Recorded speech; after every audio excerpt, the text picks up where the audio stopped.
Hello everybody, it's me Sam here for WoopaGaming, and today we're going to be doing something a bit different. We're going to be showing you how to install the Forge mod loader for both the client and server, and then showing you how to install a mod for the server and the client so that your players can play the Forge mods.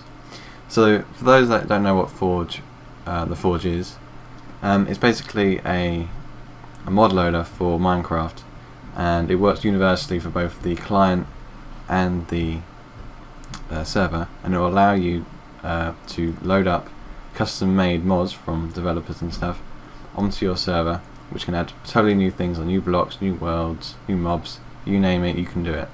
So that's what we're going to go over today. So first of all, 1.3.2 is what we're going to be doing. If we want to use Bucket with this, you will have to downgrade to 1.2.5 because at the moment there is no craft bucket with Forge available just yet, so we're just going to be doing it for 1.3.2. so link will be in the description. You've got all the releases here, and we're going to go for 4, so you want to either direct or adfly if you want to help a bit towards the developers, but I've been doing that all day, so let's go for direct.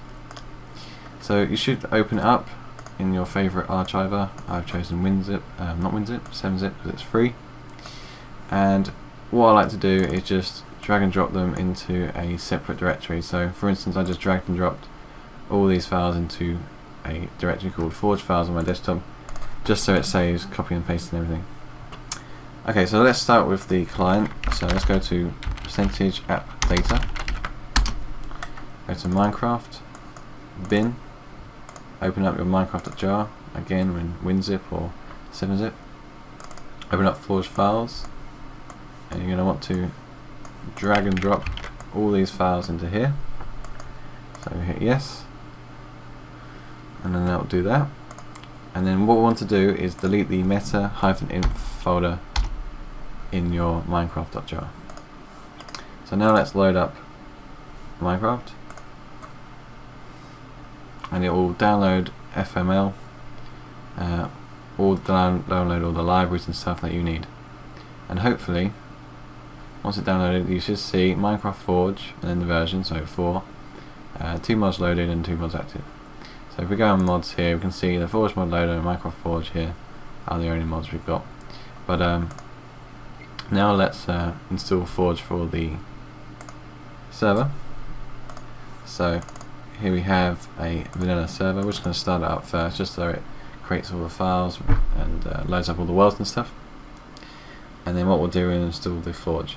Now the great thing about 1.3 is that all the server and client code is the same, so that this enables the mod loader to have one universal downloader, so you don't have to no longer have a separate set of files for the client, a separate files for the server. So we can just, as we just did with the Minecraft client, we just drag and drop all these into here. And one thing to note with the server, do not delete your meta-inf, as this will corrupt it. So now if we start it up, it'll say Forge mod loader version and then the version name. It'll download all the libraries like it did before with the client, and there we go, downloaded, complete. So you should have the new directories config, core mods, libraries and mods. So if that's all good, you've installed Forge successfully on both your server and client. Now we're going to give an example of installing a mod. For this example, we're going to be using the Twilight Forest, which is one of the few ones which are updated to 1.3.2.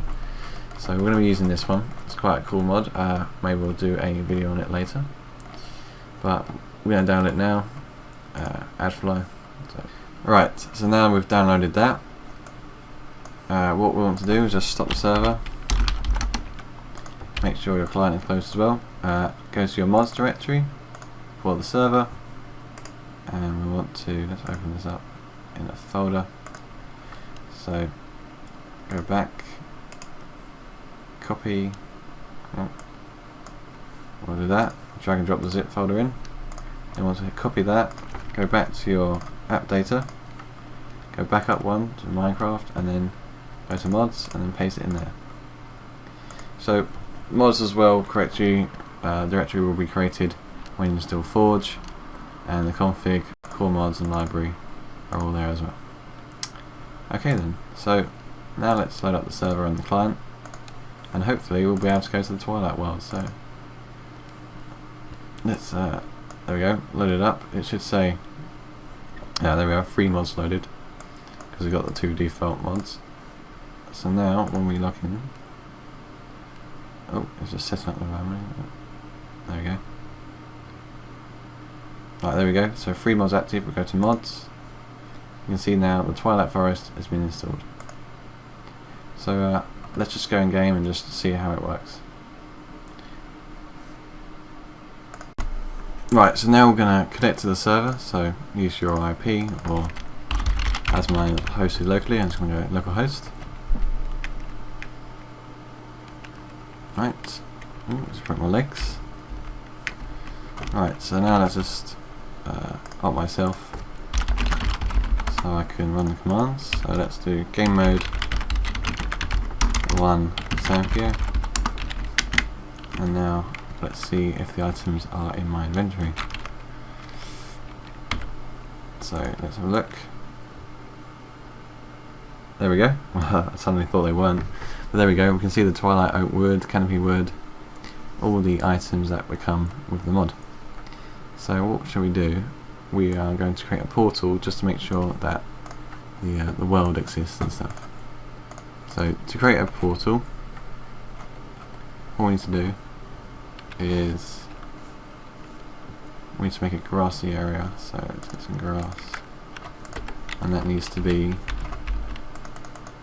8 by 8.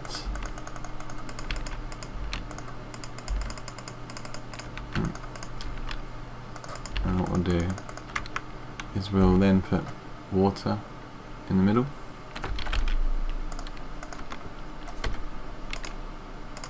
and we'll surround the outside with vegetation and stuff. So we just use a flower.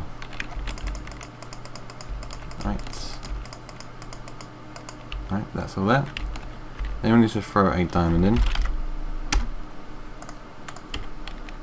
So press Q. Right, and there we go. The portal has been created. I can jump through that and it will go to the world. I'm not going to do that because it's going to take too long to load. So thanks for watching. This has been me, Samkio, for WoopaGaming, signing out.